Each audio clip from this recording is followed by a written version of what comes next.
लड़की ने अचानक देखा कि एक जहरीला सांप एक डिब्बे से बाहर निकल रहा है। इस डिब्बे में कुछ है। वह हिम्मत करके डिब्बा खोलती है, लेकिन अंदर कुछ भी नहीं था। दोनों ने राहत की सांस ली। उसकी साथी बोली, शायद तुम बहुत तनाव में हो, इसलिए तुम्हें ऐसा लग रहा है। दोनों वापस मुड़कर जाने लगे। तभी अचानक एक बहुत बड़ा जहरीला सांप मुंह खोलकर उनके सामने आ गया। दोनों डर कर भागे। अच्छी बात यह थी कि केबिन का दरवाजा समय पर बंद हो गया और सांप बाहर नहीं आ पाया। सांप, यहाँ सांप है। दोनों ने तुरंत यात्रियों को बताया कि विमान में कई जहरीले सांप हैं और विमान को तुरंत उतारना होगा, लेकिन किसी ने उनकी बात पर भरोसा नहीं किया। मुख्य एयर होस्टेस ने लड़की को डांटते हुए कहा, अगर तुमने एक और शब्द बोला तो तुम्हें नौकरी से हटा दिया जाएगा। किसी को नहीं पता था कि असली मुसीबत अभी शुरू होने वाली थी, क्योंकि यह लड़की दोबारा जिंदगी जी रही थी। अपनी पिछली जिंदगी में उसने देखा था कि विमान में अचानक बहुत सारे जहरीले सांप आ गए थे। उन्होंने हर यात्री को काट लिया था। सिर्फ कॉकपिट में बैठे लोग बचे थे, लेकिन अपने मंगेतर और अपनी सबसे अच्छी दोस्त के धोखे की वजह से आखिर में वह खुद सांपों का शिकार बन गई। अब जब उसने फिर से आंखें खोली तो वह उसी दिन पहुंच गई जब विमान ने अभी उड़ान भी नहीं भरी थी। सब कुछ पहले जैसा ही था। घोषणा हुई कि 2 घंटे बाद हैचिंग के आसमान में तेज बारिश होगी। उसका बॉयफ्रेंड जो इस विमान का कप्तान था हंसकर बोला, फ्लाइट पूरी होने के बाद सबको हॉट पॉट खिलाऊंगा। लड़की समझ गई कि सब कुछ फिर से वैसा ही होने वाला है। विमान एक बहुत बड़े तूफान में फंसेगा। फिर अचानक हजारों जहरीले सांप पूरे केबिन में फैल जाएंगे और सभी को काट देंगे।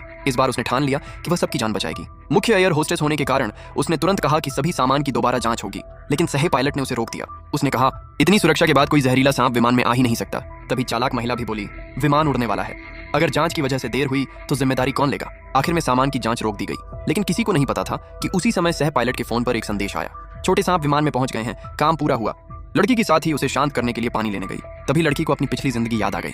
उसी समय सर्विस ट्रॉली फटी थी और उसकी साथी घायल हो गई थी, इसलिए उसने तुरंत अपनी साथी को नीचे धक्का दे दिया। अगले ही पल एक जहरीले सांप ने तार काट दिए और ट्रॉली में जोर का धमाका हो गया। फिर भी कप्तान ने विमान वापस नहीं मोड़ा। वह उड़ान भरने पर अड़ा रहा। लड़की बोली, आज शाम 7 बजे हम तूफान में फंसेंगे, उसके बाद पूरे विमान में सांप फैल जाएंगे और हम सब मर जाएंगे। लेकिन कप्तान ने उसकी बात नहीं मानी। उसने कहा कि लड़की की तबीयत ठीक नहीं है। उसने चालाक महिला को नई मुख्य एयर होस्टेस बना दिया और लड़की को विमान के पीछे वाले हिस्से में भेज दिया। लड़की को याद था कि पिछली बार सांप पीछे से ही आए थे, इसलिए उसने वहीं जाकर जांच शुरू की। उसे लगा कि सांप एयर वेंट से अंदर आए होंगे। जैसे ही वह वेंट के पास पहुंची, उसे जमीन पर सांप की उतरी हुई केंचुल मिली। अब उसे यकीन हो गया कि सांप पहले ही विमान में घुस चुके हैं। वह तुरंत केंचुल लेकर कप्तान के पास पहुंची और बोली, हमें तुरंत विमान नीचे उतारना होगा। लेकिन चालाक महिला हंसने लगी। उसने कहा, ये तो किसी बच्चे का मजाक लगता है। लड़की सीधे कप्तान के पास गई।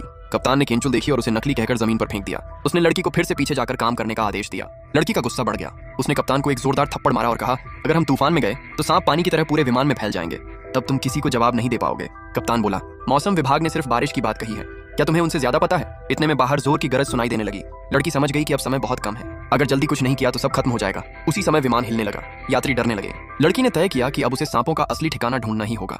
वह अपनी साथी को लेकर फिर से सामान की जांच करने गई और वहीं से वही घटना शुरू हुई जहां कहानी की शुरुआत हुई थी। सबकी सुरक्षा के लिए लड़की ने यात्रियों से कहा, अगर किसी के पास इत्र, फूलों का स्प्रे या कीड़ों को मारने वाला स्प्रे है तो उसे अभी निकाल लीजिए, क्योंकि सांप तेज गंध से डरते हैं। लेकिन ज्यादातर यात्रियों ने उसकी बात पर भरोसा नहीं किया। कुछ लोग तो उसकी शिकायत करने की बात करने लगे।